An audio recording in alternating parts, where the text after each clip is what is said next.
అందరికీ welcome back to my channel. ఇది నా చిట్టి తల్లి అమయ్య. ఈ వీడియో అమయ్య 1.5 year ఉన్నప్పటిది. నేను ఏం చేస్తున్నా పరిగెత్తుకుంటూ వస్తుంది, నేను చేస్తా అని. ఎవ్రీడే నేను చపాతీ చేసినప్పుడల్లా అమయ్య కోసం లాస్ట్కి 1 ball ఉంచుతాను. ఆ బాల్ని అమయ్య చపాతీ చేస్తుంది. ఎంత ప్రాక్టీస్ ఏందో చూడండి. 1.5 year ఏజ్లోనే ఎంత చక్కగా లాటించిందో మీరే చూడండి. కమెంట్స్లో చెప్పండి, అమయ్య చక్కగా లాటించిందా లేదా? అమయ్య లాటించిన చపాతీని వాళ్ళ నాన్నమ్మతో కాల్చిపిచ్చుకొని తనే తింటుంది. వీడియో ఎండింగ్లో ఆ క్లిప్ కూడా యాడ్ చేశాను, ఎండింగ్ దాకా చూడండి. చిన్నపిల్లలు నేను చేస్తాను వస్తే వాళ్ళని తిట్టొద్దు, వాళ్ళని ఎంకరేజ్ చేయాలి. వాళ్ళకి రాకపోతే ఇలా చేయండి అలా చేయమని చెప్పాలి, కాసేపు ఆగమని చెప్పాలి. సో వాళ్ళకు కూడా పనులలో ఇంట్రెస్ట్ వస్తుంది, మనతో పాటు వాళ్ళు కూడా ఇన్వాల్వ్ అవుతారు అండ్ ఇరిటేట్ అవ్వరు. వాళ్ళు అంటే వాళ్ళు చిరాగ్గా చేయరు, మనకు కూడా ఇరిటేట్ అవ్వదు.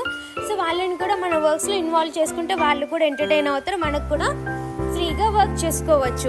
అమయ్య చూడండి ఎంత చక్కగా చేస్తుందో చపాతీ. వెరీ గుడ్ కదా అమయ్య? అవును, నిజంగానే వెరీ గుడ్. అమయ్యకి కమెంట్స్లో వెరీ గుడ్ అని చెప్పండి. అమయ్యకి నేను చూపిస్తాను, అమయ్య హ్యాపీ అవుతుంది నిజంగానే. అమయ్య ఎక్కడ లాటించమంటే అక్కడ ఎంత చక్కగా లాటిస్తుందో చూడండి. చపాతీ కోలకి అంటకుండా లాటిస్తుంది. ఆ కోల స్పెషల్గా అమయ్య కోసమే మా అమ్మ ఇచ్చిందంటే అమయ్య వాళ్ళ అమ్మమ్మ పంపించింది. అమ్మకి చపాతీ చేయడం ఇష్టం, రోజు చేస్తుంది. సో మా ఇంట్లో పెద్ద కోలా ఉంది అనేసి మా అమ్మ పంపించింది. ఎంత చక్కగా లాటించిందో చూడండి. వాళ్ళ నానమ్మ దగ్గరికి తీసుకెళ్ళిపోయింది. వాళ్ళ నానమ్మ ఇలా చక్కగా గ్యాస్ పైన కాల్చి ఇచ్చింది అమ్మయ్య కోసం. కాలువంగ కూడా మంచిగా కాలువని వాళ్ళ నానమ్మ చంకలోనే ఎక్కి ఉంటుంది.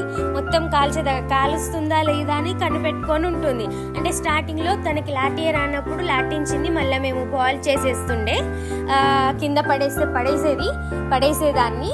ఒకళ్ళ కింద పడకుండా డస్ట్ గింట ఏమంటకపోతే మిగిలిన చపాతీ పిండిలో కలిపేసి చపాతీ చేసేదాన్ని. సో ఇప్పుడు ఏంటంటే ఆమె కావలి ఉంటుంది, కాలుస్తున్నారా లేదా అని ఉండి చూసుకొని చేపించుకొని మరి తింటుంది ఇలాగా. నిజంగానే ఈ వీడియో మీకు నచ్చితే ఎండింగ్ దాకా చూసినందుకు థ్యాంక్ యూ అండ్ నచ్చినందుకు సబ్స్క్రైబ్ చేయండి.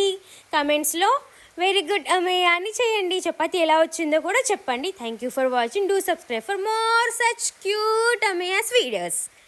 Thank you.